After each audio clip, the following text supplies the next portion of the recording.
taatan hundi keessanuu kan biyya keessa jirtanis kan biyya hambaa keessa jirtanis nageenyi araara waaqayyoo isiniif haa baay'atu jecha akkam jirtu nagaa jirtu nagaa kootan jira galata waaqayyoo akkasumas warroota amantii musliimatiin Eid Mubarak isiniin jennee jira abaga isiniin ga'e amiin baga hunda keenyaan nutti nu ga'e maaliif namoonni baay'een sa'aatii kana osoo hin ga'in iyyuu kan hafantu jira. Inni isaan keessaa filatamne sa'aatii kanaan kan nu ga'e waaqayyo keenya kan galatoome haa ta'u hundumti keenya nama kamiyyuu waan hin taane kan qabnu waaqayyo tokkicha bichaadha. Waaqayyo keenya uuman keenya hunduma keenya iyyuu nu haa eegu hunduma keenya iyyuu baagala keenya nu haa eegu akka biyya keenya baanettis biyya hambaatti nu nambisini osoo biyya keenya keessa taanee hayyaan akkamii dabarsina siniin jechuu jaaladha. Akkasumas gara viidiyoo kiyyaatti darba kara viidiyoo kiyyaatti yeroon darbu akkuma viidiyoo kana qaata keessa isiniif hojjedhee ture goddanyaatti kan na bira jirtu ani fooqii lammataarran hojjedha ishee fooqii sadaffaarra hojjetti jechuudha.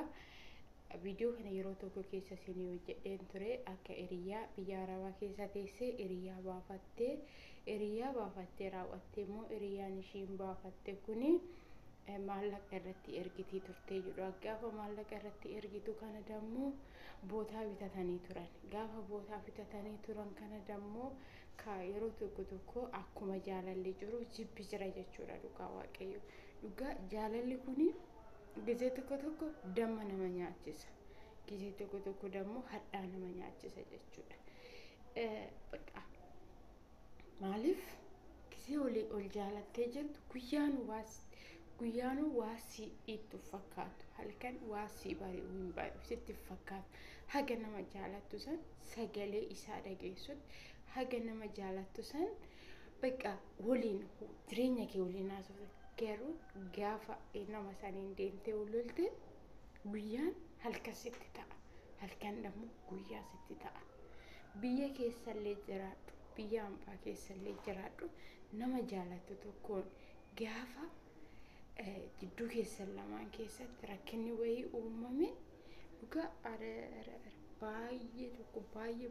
baay'ee tokko bakka cinqii keessa seente jechuudha. Amma bakkee kanatti mucattiin tun akkana taate jechuudha. Dhugaa cinqii kana keessa fakkeenyaaf bakka nama gaara tokko ba'u jechuudha.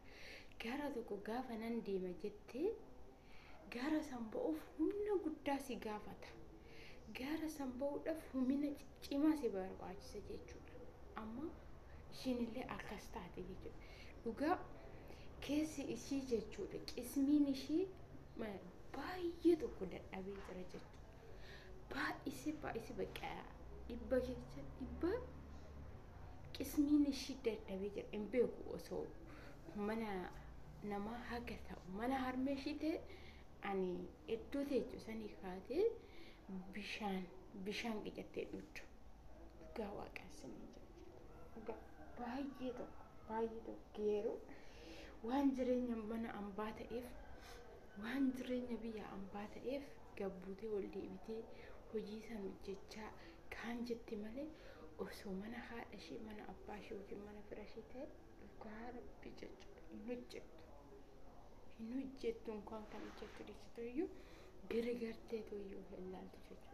Kana bakka jireenya biyya hambaa kana dhugaa waaqayyo jireenya biyya hambaa gaafa fuulli keenya bade maal taate intala koosiin hin jedhu maal taate ilma koosiin hin jedhu jireenya biyya hambaa dhugaa rabbi jechuudha. Silaasaa dhugaa obboleewwan keenya amma Itoophiyaarra gara biyya hambaa dhufaa jirtan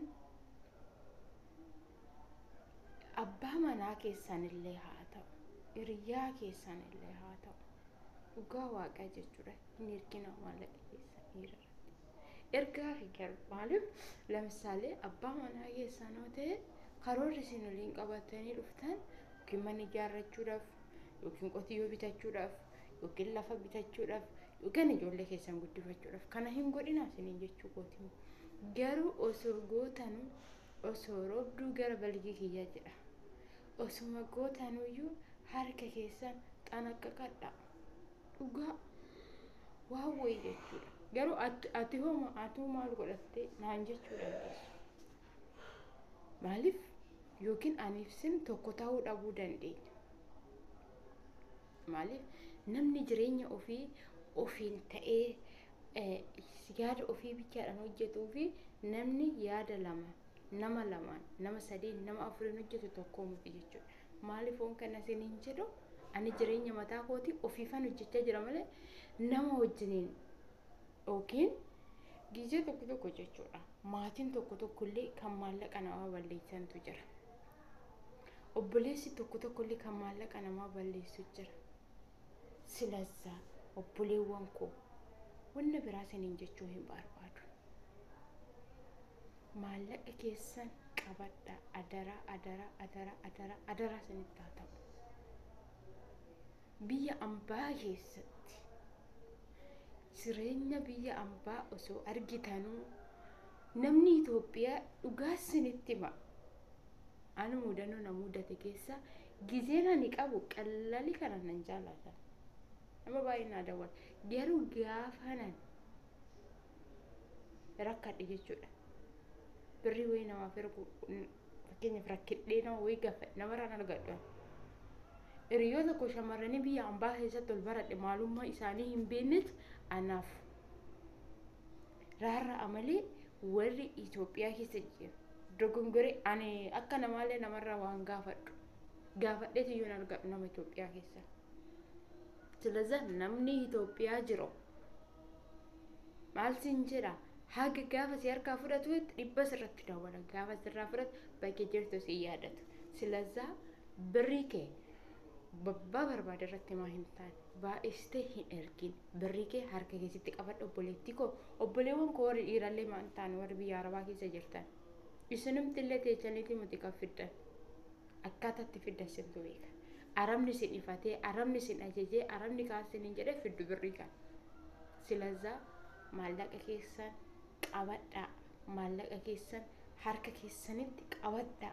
Gimmaashallee yoo argattan hiriyoota keessa shamarranii fakkeenyaaf amma anama hiriyoota baay'een qaba. Hiriyoota kiyya baay'ee qabu kanniiwwan keessaa hiriyoota kiyyaaf gaafa na liqeesse gaafa na rakkadhe san isaanumarraa hin deebi'ee fudhadhe. Garuu gaafa nama Itoophiyaatirraa kenniteef liquma gaafa sirraa fudhatte gaafa ati rakkate taasiif hin deebisa. Yookaan ji'a sitti qaxara ji'a lama ganna liqeessitee fi birraa sii deebisa siin jedha. Yoo birraa dhattee gaafatte ganna sii deebisa siin jedha. Ganna maalisaa sii deebisa? Yoo ganna dhattee gaafatte maal beeyanumaan qabu ijoolleen guddifachaa rakkanan godhaa jira siin jedha. Birraatti sii qaxara. Maallaqni kee achumaan bada jechuudha. Amma micayyoon kunis akkas taate jechuudha. Micayyoon kunis sa'aatii jaalalli jiru birri ishii rakkattee irratti ergaa turte. Gaafa jaalalli dhumu deemu birri ishiitis dhabdee jireenya ishiillee dhabaa jirti. Kana jireenyi bara kana. Silazaa siniin jechuu jaaladha. Viidiyoo kana laayikii, sheerii, koomentii gochuu hin dagatina. Obboleewwan keessan amma dhufan biyya ambaa dhufaa jiran biraan ka'a viidiyoowwan kana jechuudha. Ana laayikii naa godhaa, sheerii naa godhaa fi miti. Garuu obboleewwan koo kan reef biyya ambaa dhufaa jirtan maallaqa keessan qabadha. Maallaqa keessan akka ija keessanitti ilaala. Ija keessan kana fuutanii namaaf hin kennitu hin kennitan. Maallaqni keessanillee ija keessanii humna keessan isintu dadhabee itti fida sila ta'eefu siniin jechuu jaaladha. Viidiyoo kana laayikii, sheerii, koomentii gochuu hin dagatinaa. Haga viidiyoo biraatti nutti deemu turtii gaarii isiniif haa ta'u. Baay'een isin jaaladha, baay'een isin kabaja.